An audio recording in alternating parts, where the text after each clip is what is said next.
I was told we had sound problems this morning, so I thought I would just see how bad it could get. Hopefully you can hear me now. Well, I say hopefully you can hear me now. You may be bothered that the sound has been fixed. I don't know. We began a study this morning looking at the importance of that Christian family relationship, the hub of the home, if you will, the marriage relationship. And we're not only talking about marriage, we're talking about what builds up to marriage. And what we're studying is not only for the married couples, not only for those who are affianced, not only for those who are thinking about being affianced. We're talking about ideas that are going to be important for all of us as we endeavor to encourage those that we know who are married or who are wanting to be married. We look at the idea of 4 features of a Christian couple. Jesus said, "Have you not read that he which made them at the beginning made them male and female? And said, for this cause shall man leave father and mother, cleave to his wife, they shall be one flesh. Wherefore they're no more twain, but one flesh. What therefore God hath joined together, let not man put asunder."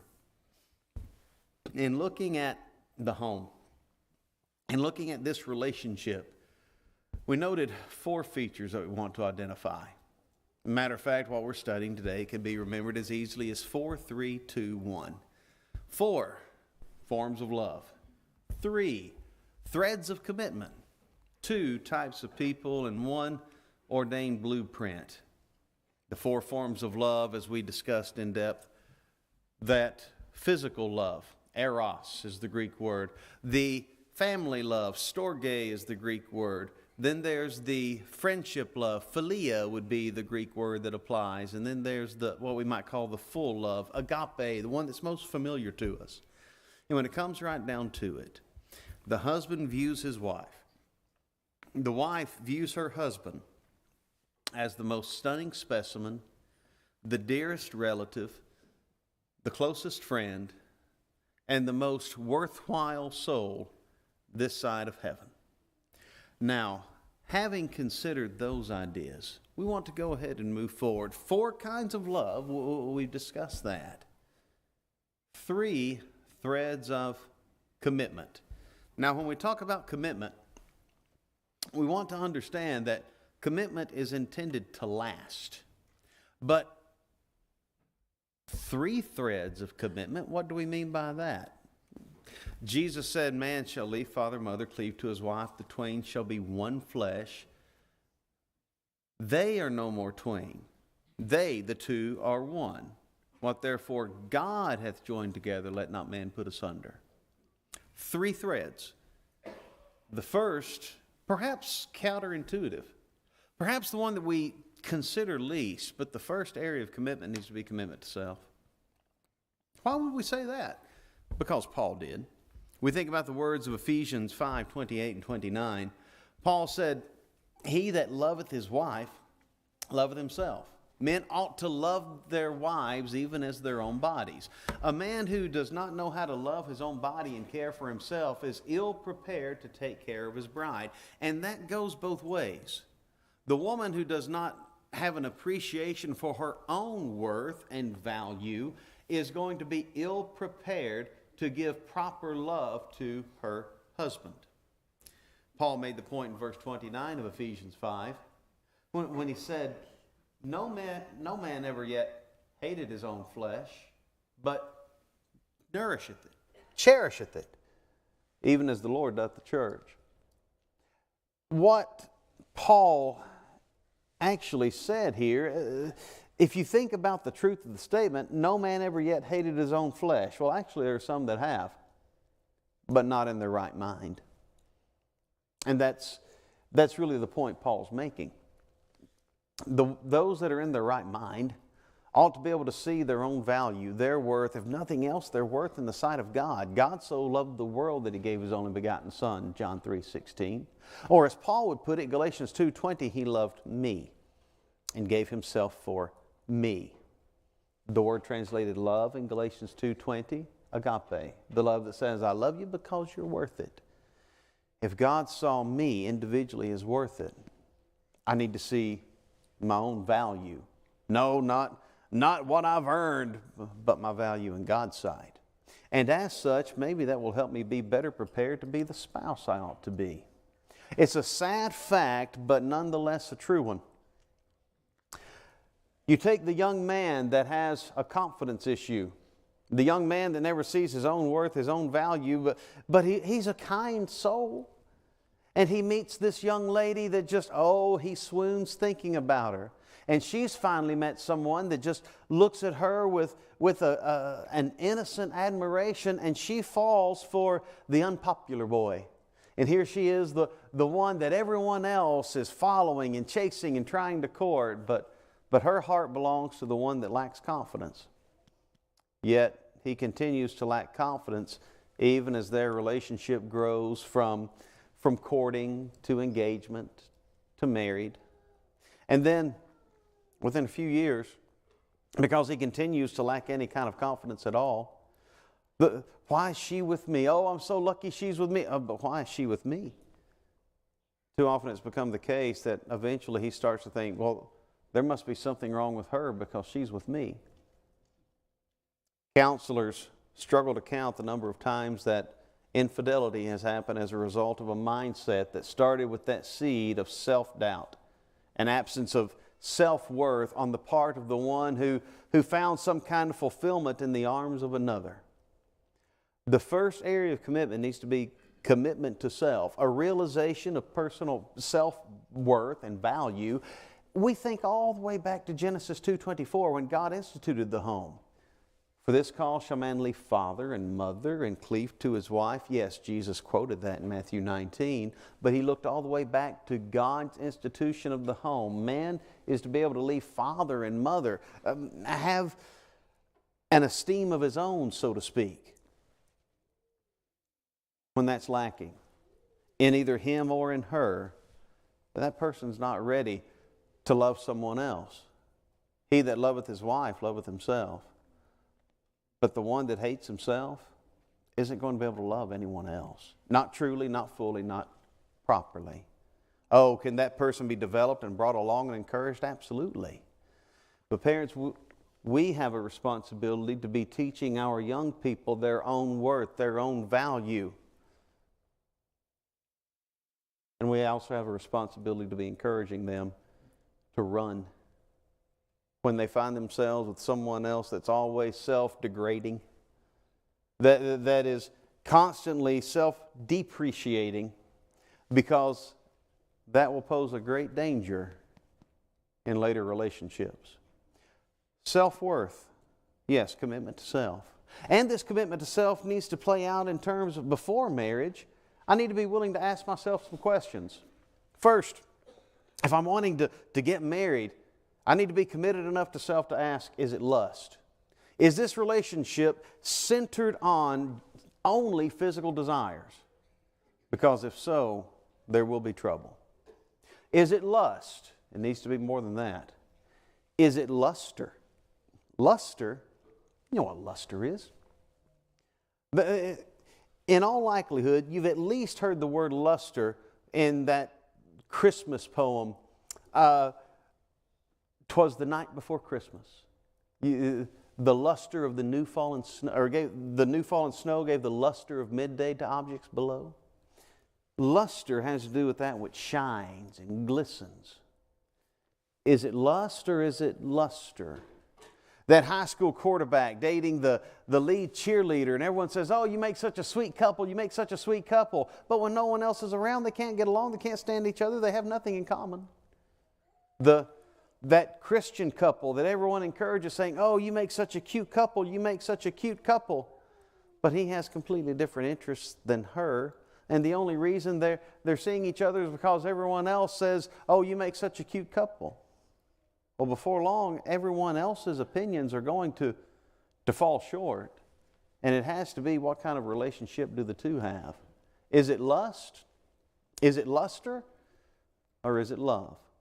Before marriage, I have to ask those questions. And unless the motive for the union is love. Physical, yes, that can be there, but also that familial, the friendship, and the full love. Unless it's love, it's lacking. Commitment to self. Before, After marriage, I don't ask, is it lust, or is it love? It doesn't matter. I've already said I do. As one of our dear sisters who speaks at regular engagements has said, after my sons got married, I stopped asking whether or not they were happy with their fiancés. It didn't matter anymore. They're married. Happy or not, here you are. Yes, absolutely. Before marriage, be committed enough to self to ask, is it lust? Is it luster? Is it love? And after marriage, be committed enough to self to stick with that decision, that commitment. Commitment to self, commitment to spouse. Of course, this is perhaps the most obvious. We think about the husband saying to the wife, I do. The wife bidding to her husband, yes, I will, I do. Jesus said, what God hath joined together, let not man put asunder. They're no more twain, they're one flesh. The two become one. Will I maintain a commitment to the one that's committed to me? If nothing else, simply out of appreciation for the resolve, out of admiration for the dedication. Will I maintain commitment to the one that's willing to stick with me as bad as life with me can be? Commitment to self, commitment to spouse, but above all, commitment to God. What God hath joined together, let not man put asunder. The wise man of Ecclesiastes would point out that a threefold cord is not easily broken. And indeed, when the marriage is intertwined with God as the primary thread, it can endure. Luke 14:26, Jesus said, if any man come after me and hate not father, mother, wife, children, brother, sister, his own self also, he cannot be my disciple. His point was easily gleaned if we compare Luke 14:26 with Matthew 10:37, when Jesus said, whosoever loveth son or daughter more than me is not worthy of me. His point, of all that I love, I'm to love God most. Of all the prioritize, I prioritize Him first. And if my marriage costs me my relationship with God, it's a miserable thing indeed. 1 Corinthians 7:15. Now some of our more lax and loosening brethren have tried to call this the Pauline exception pertaining to marriage. But what Paul says in 1 Corinthians 7:15 pertains to an ultimatum that a Christian is facing. He's addressing situations where a Christian is married to a non-Christian and the non-Christian is apparently not happy being married to one who follows in the faith of Christ. Thus, 1 Corinthians 7:15, Paul says, if the unbelieving depart, let him depart. The issue at stake is faith.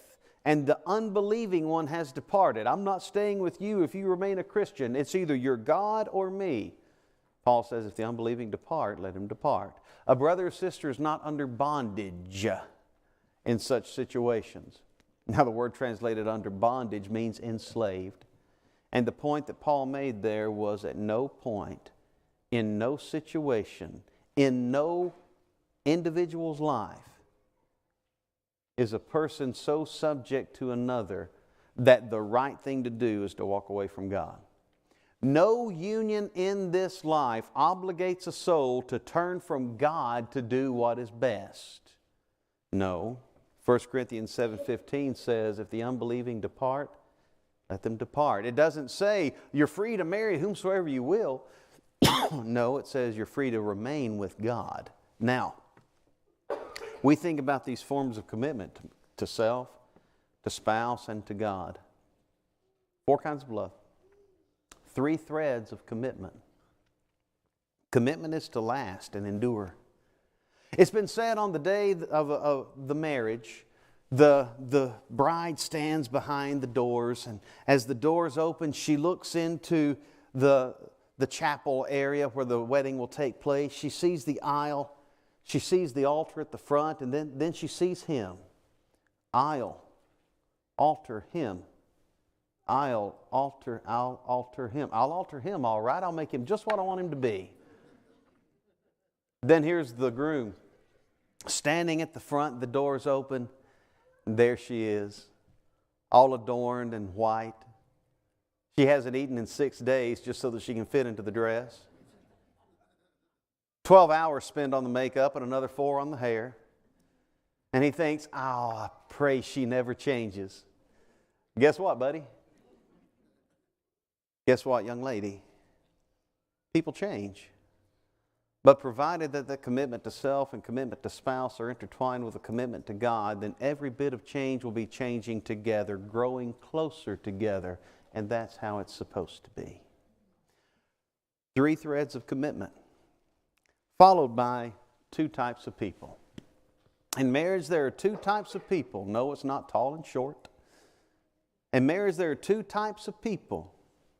Ephesians 5:33, Paul says, nevertheless, let every one of you in particular so love his wife even as himself. And the wife see that she reverence her husband. Jesus had looked back at that Genesis pattern for the home. Man leaves father and mother, cleaves to his wife. Man and wife. And when Paul referred to the marriage, he said that the husband is to give the wife love. The wife is to give the husband, Ephesians 5:33, not love. Oh, he needs that from her. But the husband is to give to the wife love. The wife is to reverence her husband. They need different things. The woman is more likely to desire the love and affection. She's more likely to warm with a hug. The husband, he needs appreciation. He needs to know that he's held in high esteem, whereas she needs a hug. He needs a pat on the back. Ladies, I'll promise you that more often than not, if you want to see your husband brighten up, yes, you can tell him you love him, absolutely. Do not stop doing that. But you look at him and say, I respect you. I admire you. Gentlemen, don't ever stop telling her, I love you. But men and women need different things. Willard F. Harley, author of the book His Needs, Her Needs, was at the cutting edge of marriage and family counseling. He worked with the University of Minnesota. And in the late 70s, he found that with all of the techniques he was employing, with all of the emphasis on proper communication and respect and dialogue among couples, he was failing. Roughly half of the people that came to him to save their marriages were getting a divorce. And that's the ones that were looking for help in saving their marriages. As he surveyed the rest of the United States, he found that counselors throughout the land were failing at roughly the same rate. And so he finally started asking couples, he said, what would it take for you to want to stay married? They said, well, for us to fall in love again. He asked, well, so why did you fall in love? And as he started listening to their stories of how their relationships had budded, he started to put together the tendency between repeated behaviors and learned associations and emotional reactions. And he started to help couples see what it was that they had done that won the favor of the other. Of course, boy meets girl and he tries to do everything to win her over, and she tries to do everything to impress him.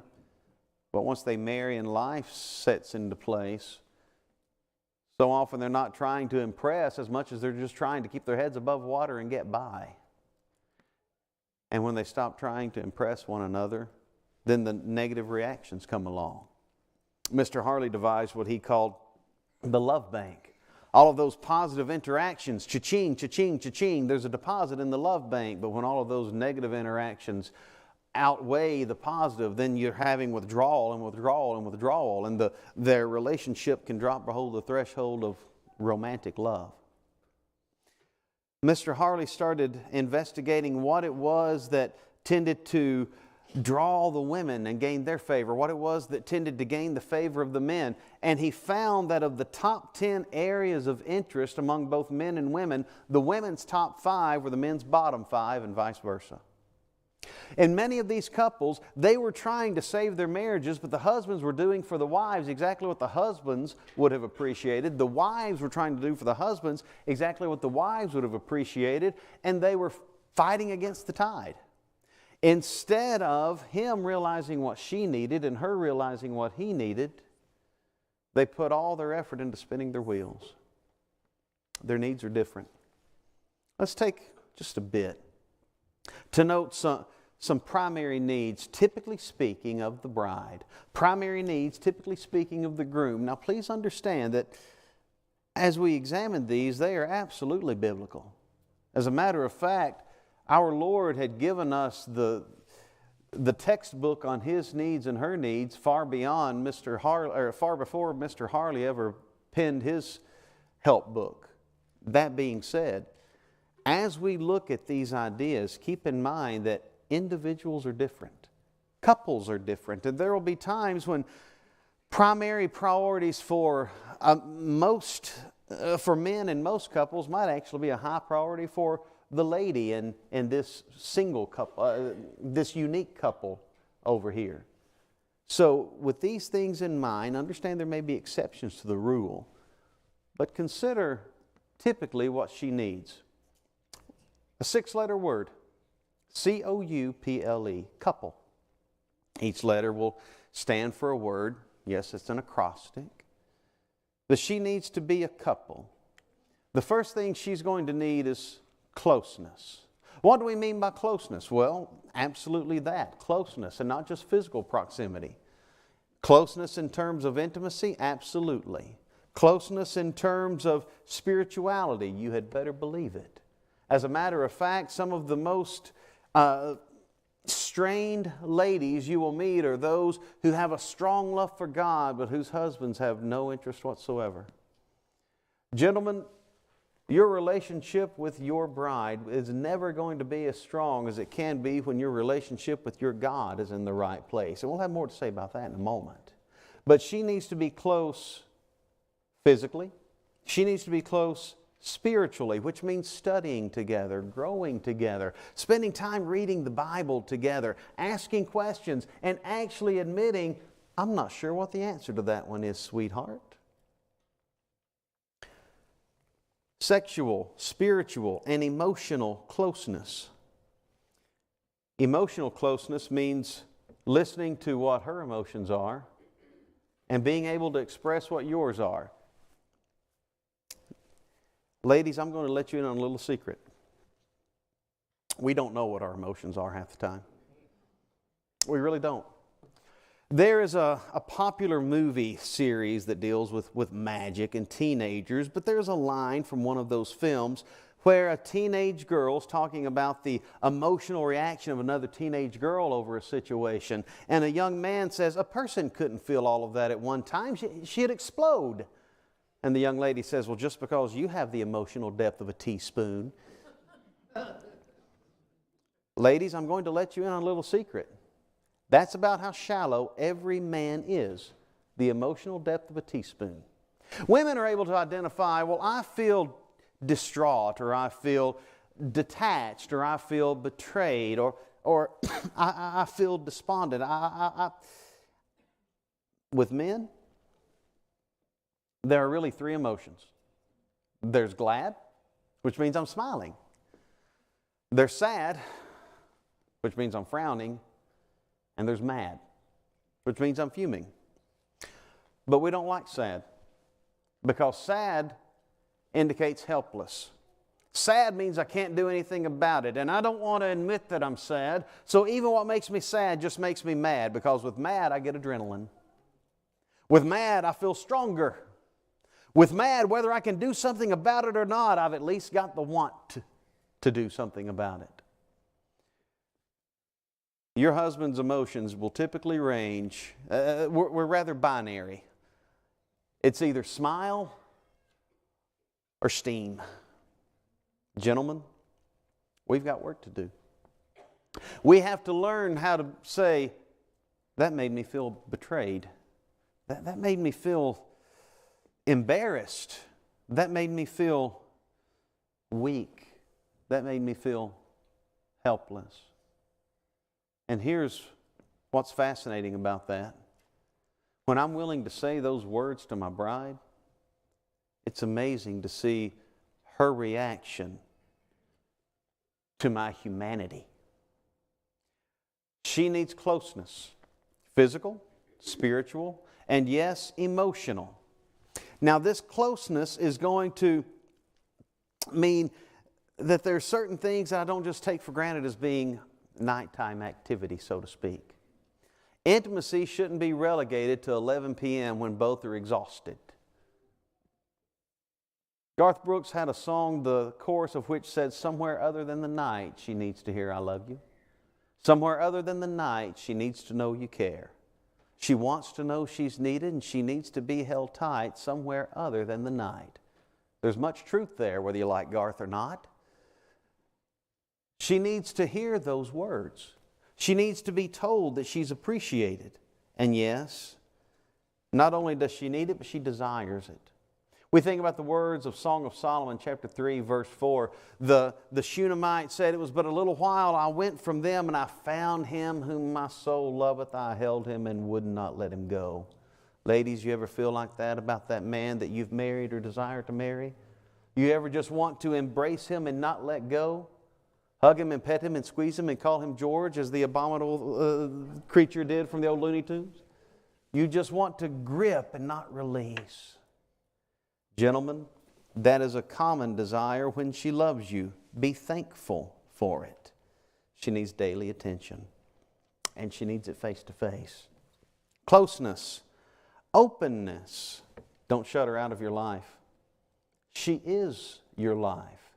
Yes, there are times when maybe he works for the government and he has to keep classifying information, or maybe he works with the church. And there are times when the elder can't share with his wife certain details that he's learned about some situations, or the preacher has to be selective with the information that he shares because of the need for confidentiality. Maybe he works in counseling, whatever the case. Maybe she does. But in every facet that can be shared, it needs to be shared. Don't shut her out of your life. Be reachable. Be communicative. And admit the presence of a problem. Ladies, I'll let you in on another secret. When you realize that there's something wrong in the house, or worse, there's something wrong with the bank account, or there's something, some challenge in the marriage, he's seen the problem. He just doesn't like to talk about a problem until he has the solution. See, as men, if we're going to discuss an issue, we like to be able to get all the way to the finish line. We want to have worked it out all the way in our heads. We're not good at sitting down and talking about something when we have not yet arrived at some sort of a solution. So when there's a problem taking place and you think we're ignoring it, that's not the case. We're just ashamed to say, "I'm not sure what to do about it yet." Gentlemen, we've got to be willing to say, "I'm not sure what to do about it yet." We have to be open enough to communicate. She deserves this.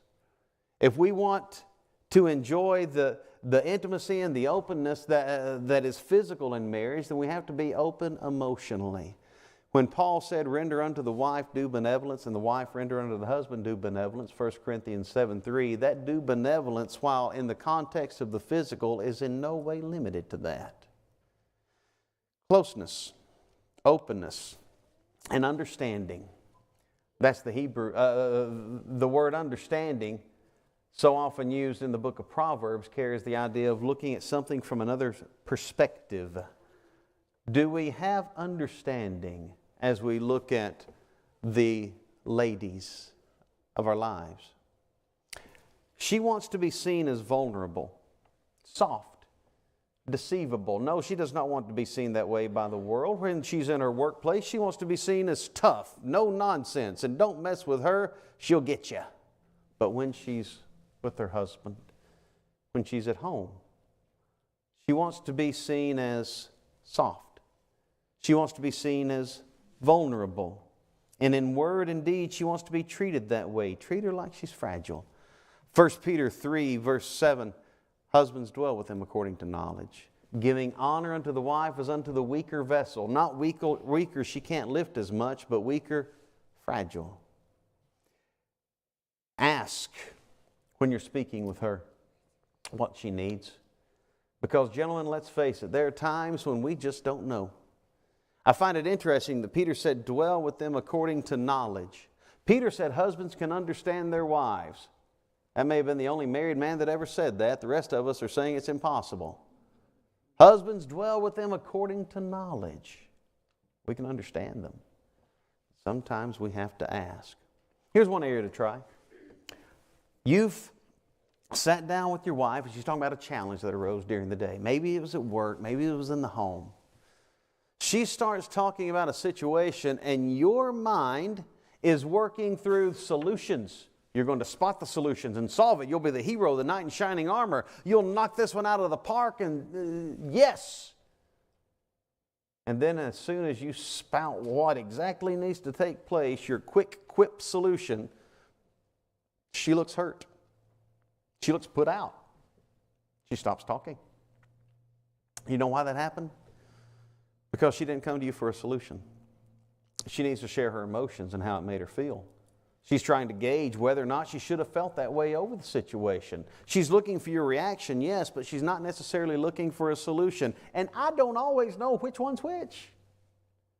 Which is why, gentlemen, write this down. It'll be good to use. And ladies, if he ever says this, you can both giggle together, but you are not allowed to get mad at him. If you do, I'll put you in detention. Gentlemen, write it down. Ask her, sweetheart, do you need me to help you solve the problem or do you just need me to listen? Simple question. But when you ask her, which is it you need, she'll tell you and you'll be better equipped to know. Approach it with understanding. Oh, and yes, peacemaking. Ephesians 4:26, be ye angry and sin not. There will come an occasion when anger is the easy reaction. She comes to you and says, honey, you know on the dash of the car there's this little light and it kind of looks like Aladdin's lamp. Well, it lit up a couple of weeks ago and I didn't think it was anything important. I thought over time if it was really important it would get brighter or maybe an alarm would go off and it would buzz or ding, but it never did anything until today. And the mechanic said blown head. They said around $4,000. Now it's at this point there's another head gasket about to blow. Ask yourself, what is greater in this moment? My anger or my appreciation for her? Ask yourself, have I ever done something that was ludicrously uninformed? And if you can't think of anything, go ahead and start nodding yes. You just don't remember what it was. And then look at her and you let her know, no, this is not good. No, this is not a reason to go out to dinner and celebrate. But this is something that we can overcome. It's a lesson to learn, absolutely. But you comfort her. You let her see that you are a peacemaker. Blessed are the peacemakers, Jesus said, Matthew 5. Let her see it in you. Otherwise, she's going to be the bride that is always afraid that her husband's going to blow his top. And by the way, that's not how agape acts, 1 Corinthians 13. She needs you to be a peacemaker and loyal. There is a 4-word question that she will ask repeatedly. She may have asked you this question today or yesterday. Does anyone know what it is? It begins with do and it ends with do you love me? There's the farmer that told whose wife said, do you love me? You never tell me you love me. Do you love me? And he said, well, I told you 20 years ago when we married I love you, and if I change my mind, I'll let you know. No. When she asks this question, she's sincere. She's asking because she needs to know. Take her seriously. She's not seeking information, she's seeking reassurance. She needs to know you're not going elsewhere. See, they know that by and large, over the course of human history, it's been the man that has had the tendency for infidelity more so than the woman. Proverbs 5:15, drink running waters out of thine own cistern, running waters out of thine own well. Let thy fountains be blessed. Rejoice with the wife of thy youth. The waters that are encouraged, that are to be his own, are the love of his wife. She wants to know that she's the only fountain, that she's the only refreshment. And yes, a constant I love you, not only each day, each hour, Every phone call, every time you leave the room, as you're laying there and you've not said anything to each other because you're watching a show, just say it every 5 minutes, I love you. And when you say it so much that she doesn't have to ask, then you can know that she's reassured. Closeness, openness, understanding, peacemaking, loyalty, and esteem. Honor her, cherish her, compliment her. Song of Solomon 7 verse 6, how fair and how pleasant art thou, O love, for delights. Memorize it. Put it on a card. Tell her every morning when she wakes up and her eyes are crusty and her hair is mangled and she thinks that she looks like the creature from the Black Lagoon, you let her know that that's the most beautiful sight you'll see all day, because no one else gets to see her in that state. Only you. You let her know how much you appreciate her, and don't compliment only her beauty. Compliment her for the words she uses, for the touch that she has, for the things that she does, for all that she means to the family. You honor her and you'll strengthen your bond not only with her but with God, giving honor unto the wife as unto the weaker vessel, as being heirs together of the grace of life, that your prayers be not hindered. She needs to be a couple. Closeness, openness, understanding, peacemaking, loyalty, and esteem. Ladies, he has some needs as well. What he needs is for you to let him please you. P-L-E-A-S-E. What do we mean by that? Well, first, he wants to be the provider. God made him that way. Genesis 2:15, from the time God made Adam, he put it in the Garden of Eden. It said, dress it and keep it. God gave man a job to do. 1 Timothy 5:8, and if any provide not for his own, especially those of his own house, he's denied the faith. He's worse than an infidel. God made man to work. And any man that's worth his salt desires to be a provider. There are those who can't because of injury or disability. And they struggle. They must bolster themselves psychologically because of what they're not able to do physically. And those gentlemen need prayers and encouragement and support. But ladies, please understand that your husband's great desire is to provide for you. And because of this, his job is his identity. That's how he sees it. It's not just a means of making money. No, it's his identity. It's his way of caring for his family, which means there's a statement that you can never say to him because it will not compute in his mind the way that it comes out of your mouth. And that statement is, I'm more important than your work. If you ever tell him that, you have just crossed the red and the blue wire and you have set off the bomb. His brain won't work anymore. It will take him years to recover. You think I'm being silly. There's not a shred of humor being used here.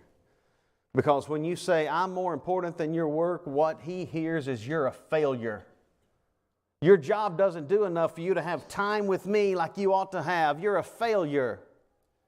Ladies, there are men who are workaholics.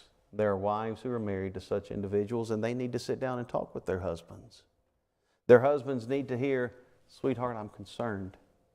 But it needs to be approached in such a way so as to help him see it's a matter of priorities. If your statement is ever as simple as, I'm more important than your job, that conversation's probably not going to end well. He desires to be a provider. He's doing all that he can. If it's the case that he doesn't provide as much as she does because of the line of work that she follows, understandable. But don't rub that in his face. He desires to be a provider, to know that he's doing enough to take care of his family. That's part of his very identity. And if you make him feel like a failure, he'll struggle.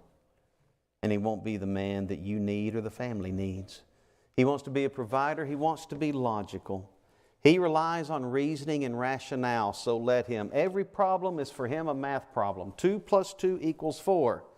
Whereas so often it's the case that when ladies approach a situation, they try to detect the emotional aspects of it, which is a great strength in the feminine gender.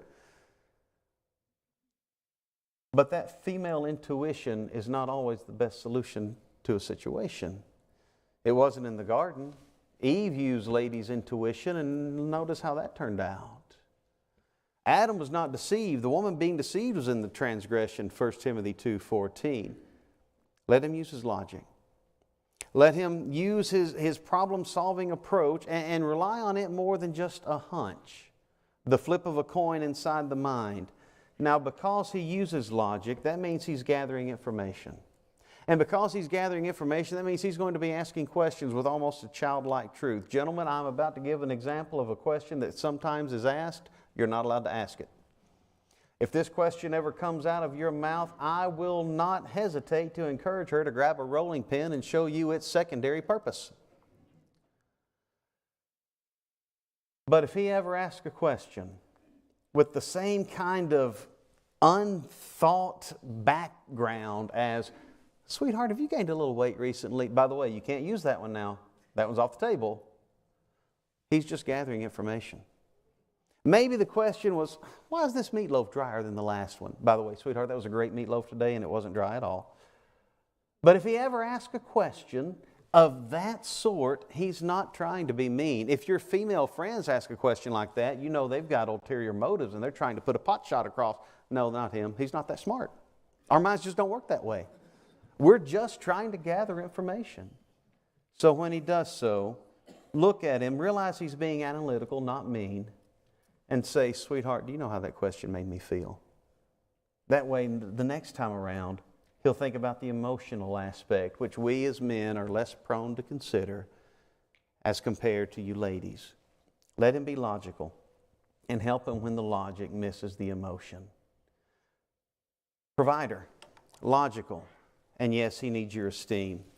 Ephesians 5:33, let the wife see that she reverence her husband. He is unable to submit in the marital role. You can.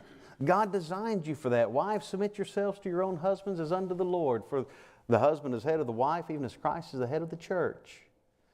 You have an ability that we do not possess.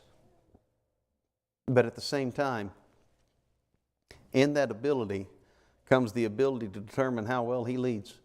Because your disrespect will destroy him, whether you intend it or not. In the multitude of words there wanteth not sin, Proverbs 10:19.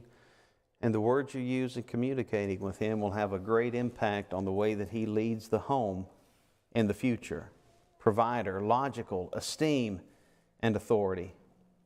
He needs to be allowed to exercise the authority God has given him without having to fight tooth and nail to do what's right and best. You think about what is required of wives, submit yourselves to your own husbands. Husbands are to love wives even as Christ loved the church and gave himself for it, which means the wife is to be willing to live for her husband. The husband is to be willing to die for the wife. Who gets the better end of that deal? I think it's fairly even, don't you? He's not a dictator. She's not a slave. He is not the despot.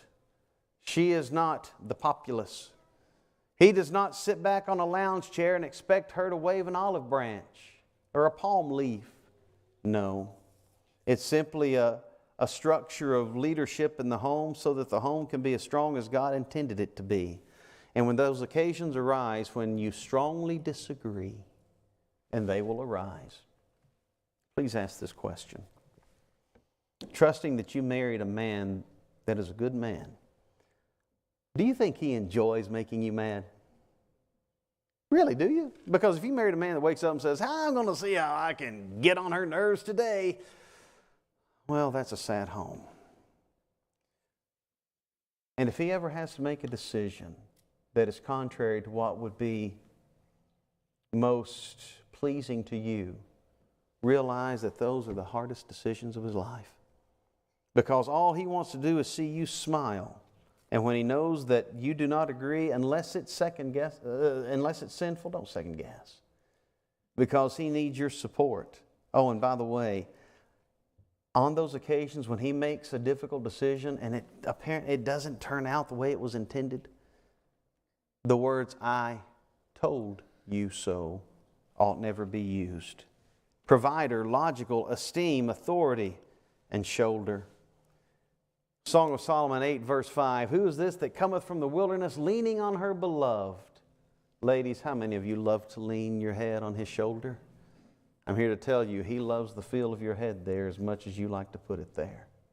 He wants to be your shoulder on which you lean physically and emotionally. He wants to be your rock. But He also needs you to communicate with Him shoulder to shoulder. Just as women communicate face to face, men communicate shoulder to shoulder. And if you're going to grow that friendship relationship with Him, then it's going to require being willing to have a conversation with Him that amounts to nothing. To watching a sporting event that's worth nothing to you, but it's worth the world to Him just to know that you're there. For Him, quality time means presence, not conversation. Be right there by His shoulder. And our final word is eros. Scott, that's not an English word. I know, but I couldn't find an English word that fit. But this one sure does. Eros. Physical love. He needs it. As a matter of fact, more often than not, this is rated among the man's top 2 desires or needs from his bride. Ladies, do not be like the former elder's wife who had told her husband, I don't think sex matters. It was a rough marriage for them. Share with one another. Proverbs 5:19, let her breast satisfy thee at all times. Be thou ravished always with her love. He wants Proverbs 5:19 to describe your relationship. You want Proverbs 5:19 to describe your relationship, which means it's going to involve working together. You show love through respect and affection. He uses that physical intimacy. That's how his mind operates. And when we talk about this physical attraction, be attractive for him. As we mentioned earlier, in all likelihood, he thinks you are at your best, probably in a pair of jeans and a t-shirt, or when you wake up in the morning and you can barely open your eyes because of the crusty. But he thinks that's when you're prettiest. It doesn't require makeup, but he also knows when you think you look your best. And if you put your time into presenting yourself at work a certain way, or presenting yourself in front of friends or other functions a certain way, and then every time you're doing something with him, it's as lax and casual as possible, before long he starts to notice. Make the effort on occasion to dress up for him, not because you have to do it to look good for him, but because it shows him how special the occasion is to you. Be attractive for him and be attracted to him, and let him know it. As I said earlier, I think us men get uglier with age. But identify whatever it is that attracts you to your husband and tell him about it. Pick a feature, whatever the one might be, and continue to let him know it. And keep him flattered. Proverbs 2:16, to keep thee from the strange woman, the stranger which flattereth with her words. I want to read to you what the flattery of the strange woman sounds like. Proverbs 7, beginning in verse 11. This woman that met a man, she's an improper woman, but listen to her flattery. This is the one that's loud and stubborn. Verse 13, she caught him and kissed him, and with an impudent face said unto him, gentlemen, tell me if you would like to hear these words from your wife. I have peace offerings with me. This day have I paid my vows. Therefore came I forth to meet thee, diligently to seek thy face. I have found thee. I've decked my bed with coverings of tapestry, with carved works, with fine linens of Egypt. I've perfumed my bed with myrrh, aloes, and cinnamon. Come, let us take our fill of love until the morning. Let us solace ourselves with loves. She says, I'm looking for you. Everything is prepared. Come home with me. Ladies, you use those words with your husband, and no one else's flattery will ever make it beyond the earlobe. That's as far as it'll ever go. Gentlemen, she needs to be a couple. Ladies, let him be your provider. Logical, have your esteem, be the authority, be your shoulder, and enjoy that eros. 4 kinds of love. 3 threads of commitment, 2 types of people, and finally there's just one blueprint, and that's God's. Man shall leave father and mother, cleave to his wife, they shall be one flesh. Psalm 127, except the Lord build the house, they labor in vain that build it. Has God built the house? Marriage has a pattern. has to be done right. One man, one woman, no matter what society says. One eligible man, one eligible woman, no matter what the wayward and the erring say. One eligible man, one eligible woman, together till death do us part. Marriage has a pattern. Let's do it right with the right order, the right people, and marriage is a privilege. It's not a right. Jesus would say in Matthew 19:9, whosoever shall put away his wife except it be for fornication and marrieth another committeth adultery. The point being, there are those that are not eligible to be wed again. Thus, when I look at my marriage, or my potential marriage as the case may be, I need to be willing to realize not everyone is able to enjoy this. This is a privilege that is not open to all. Will I look at it as a privilege and cherish it as exactly that? Husbands, love your wives as Christ loved the church and gave Himself for it. Here's the question at this moment. When it comes to your relationship with Christ, are you wed to Him? Are you a child of God? Have you been baptized in the name of Jesus Christ for the remission of sins? Acts 2:38. Having heard the gospel and believed it and repented, confessing Christ as Savior. If the answer to that is no, then are you ready? Are you ready to be wed to Jesus? Maybe you're a child of God who's fallen away and it's time to come home. Whatever the case may be, if you need to respond to the Lord's invitation, we hope you'll do so while we stand together and while we sing the song that's been selected.